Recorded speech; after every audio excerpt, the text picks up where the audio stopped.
Prince Harry arrived in the UK quietly, without an entourage or royal fanfare, carrying something far more personal, a phone filled with photos and videos of his children. No official photographers, no staged arrival. Just Harry stepping back into the place he once called home, holding on to memories and a quiet hope. To many, it looked like a man trying to repair something, perhaps with his father, perhaps with the country. But behind that attempt, another story is unfolding, one far messier. Meghan Markle's nightmare may just be starting. Harry was glowing after spending time with King Charles during a rare 55-minute private tea at Clarence House. He showed his father videos of Archie and Lilibet, not just a sweet gesture but a symbolic olive branch. For Charles, seeing his grandchildren, whom he's barely met, smiling on screen likely stirred emotions stronger than protocol could suppress. But this wasn't just tea. It was a statement. For the first time in nearly 2 years, father and son sat down alone, no Queen Camilla, no courtiers, just the two of them. And Harry, despite the interviews, lawsuits, and Netflix dramas, was smiling. He looked like he belonged. And that's where it gets messy. Because for Meghan, this was never the plan. Leaving the monarchy was supposed to mean freedom from the crown, the press, the rigid rules. She envisioned California glam, big media deals, and independence. But those deals haven't soared the way they were meant to, while Harry is back in the UK basking in royal affection. That has to sting. When Meghan left, she wasn't just walking away from duties, she was trying to rewrite a narrative. The American outsider turned royal insider who breaks free to build something new. Yet now, Harry's back in the system she rejected, and he looks happy. Insiders say Harry has been craving Reconnect Ion. He wants his children to know their grandfather. He wants to be part of the royal picture again. But there's a catch, he won't bring his kids without proper security, an issue that's fueled years of tension with the UK government and even with Charles.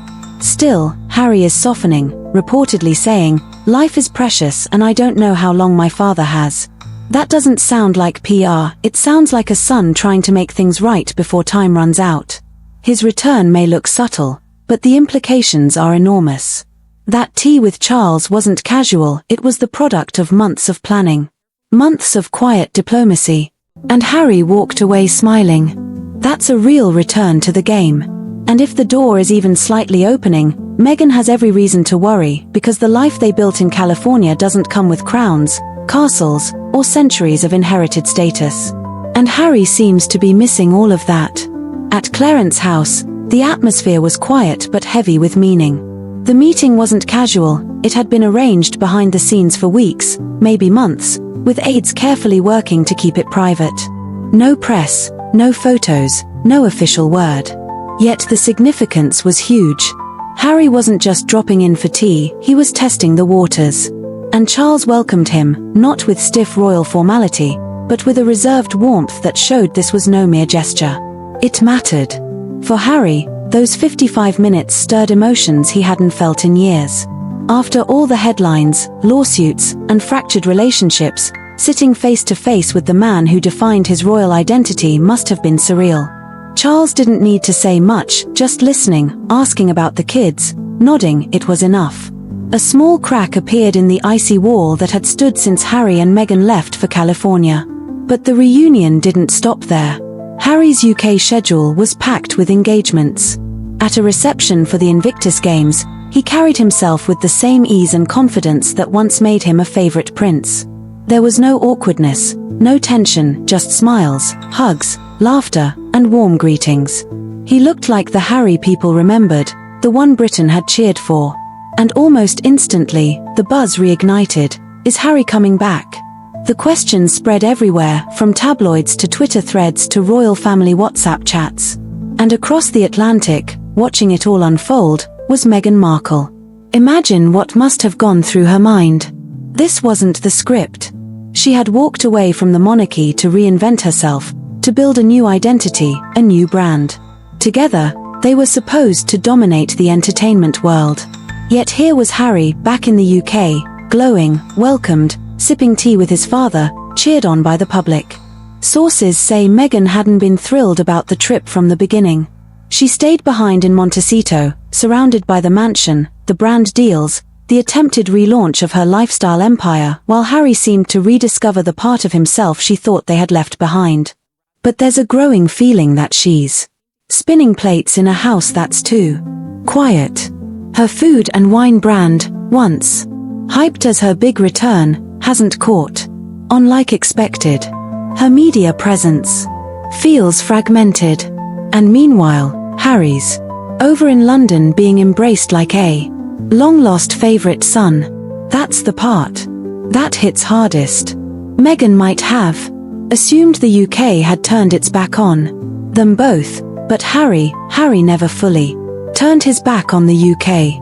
Not emotionally, not publicly, not even privately. And now with just one trip, that door he never fully closed might be slowly opening again. What complicates everything is the emotional undertone. Harry isn't just a brand or a tabloid headline. He's a son, a brother, a father. And when you've got kids who barely know their grandfather, something inside you starts to shift. Reports say Harry wants Archie and Lyot to form a relationship with Charles, but security concerns have made that difficult. Harry's lawsuit to regain royal protection was rejected, which added to the already strained relationship. But now things are softening. There's dialogue, there's movement, and it's not just about family ties. It's about identity. Harry in California is a man with a past. Harry in the UK, his still royalty, still beloved by many, still Prince Harry.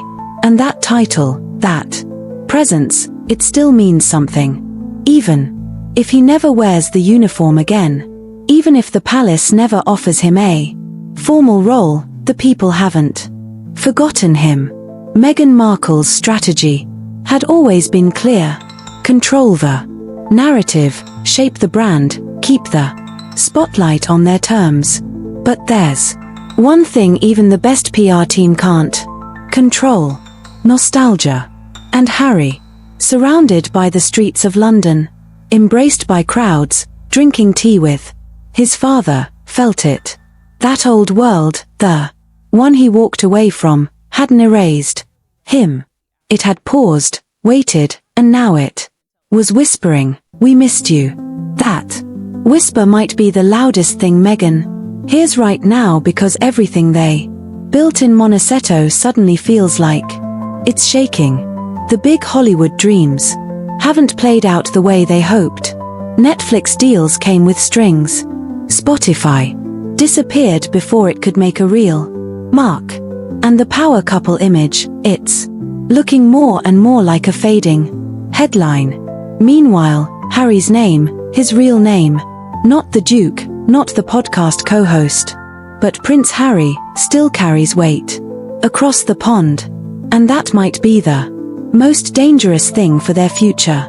There's a growing sense among insiders that Harry misses the structure, the reverence, the status, not the palace politics or the media madness, but the purpose. In California, he's just another wealthy guy with a famous wife. From the UK, he's a figure of legacy, a name woven into history, the applause, the attention, the meaning. It's different there, more grounded, more real. And Meghan knows that. She sees the shift. She hears it in the interviews, and the way Harry talks about his kids and their place in the royal story. She feels it in the silence that follows when he brings up reconciliation. Reports claim Harry's been saying this isn't the life he thought he was choosing. That isolation in Monaceto feels heavier now. Meghan throws herself into work, starting her days before dawn, juggling brand pitches and Zoom calls. She's relentless. Always has been. But her need to micromanage everything has only widened the emotional gap between them. Harry often finds himself alone, quiet evenings, loud thoughts. And more, those thoughts drift east, back toward home. The symbolism cuts deep. Harry at the Queen's grave, Harry cheered at Invictus, Harry smiling like he belongs. Each moment captured, each image broadcast worldwide. Meghan may have won the first act, liberation, headlines, reinvention, but the sequel isn't unfolding in her favor. This trip isn't just a visit, it feels like a turning point. Even the security issue, the one excuse she could always count on to keep him from returning, is starting to fade. Harry himself seems less rigid, his words, "Life is precious," carrying urgency. He's not just chasing safety anymore. He's chasing time, peace, and something that looks a lot like forgiveness. And then there are the children, Archie and Lilibet. They've barely met the family their father comes from. They're growing up in a sunny California bubble, far removed from castles and corgis. But as they grow, the questions will come. Where's Grandpa Charles? Who's Uncle William? Why don't we visit that side of the family? Harry already feels the weight of those questions before they're spoken. Meghan, meanwhile, is bracing for the fallout. Because this isn't just about Harry finding his way back, it's about whether Meghan follows him there or fights it. Every step Harry takes toward his roots is also a step away from the life they built together.